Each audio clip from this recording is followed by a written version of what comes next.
ത്രിയേക ദൈവത്തിന് സ്തുതി. ഇന്ന് പരിശുദ്ധ നോമ്പിലെ 2-ാം ഞായറാഴ്ച. യേശു കുഷ്ഠരോഗിയെ സൗഖ്യമാക്കുന്നു.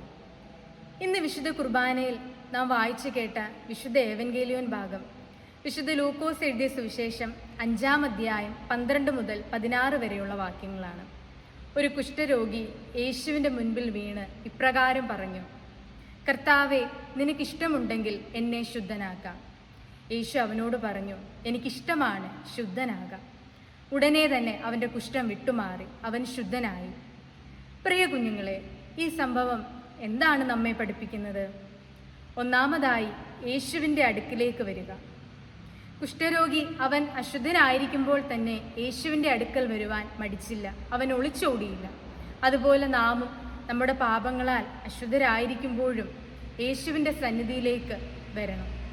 നമ്മുടെ പാപങ്ങളെ ഓർത്ത് അനുതപിച്ച് അവൻ്റെ സന്നിധിയിൽ മടങ്ങി വരണം. രണ്ടാമതായി, തെറ്റു ചെയ്താൽ സമ്മതിക്കുക. കുഷ്ഠരോഗി വിനയത്തോടെ അപേക്ഷിച്ചു തൻ്റെ സൗഖ്യത്തിനായി. അത് തന്നെയാണ് യഥാർത്ഥ പശ്ചാത്താപം.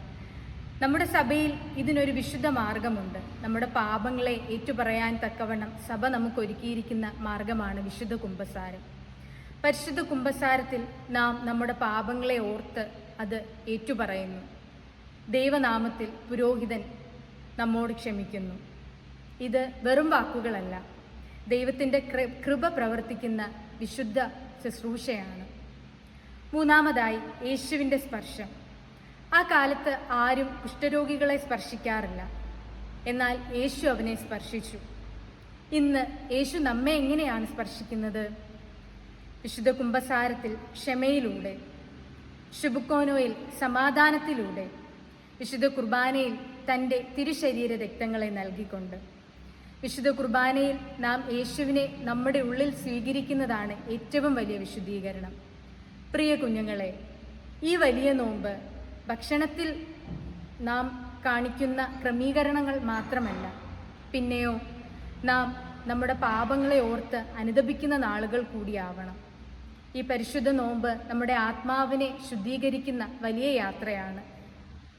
പശ്ചാത്താപം, കുമ്പസാരം, ക്ഷമ, വിശുദ്ധ കുർബാന സ്വീകരിക്കൽ, ഇതാണ് നമ്മുടെ ശുദ്ധീകരണ പാത.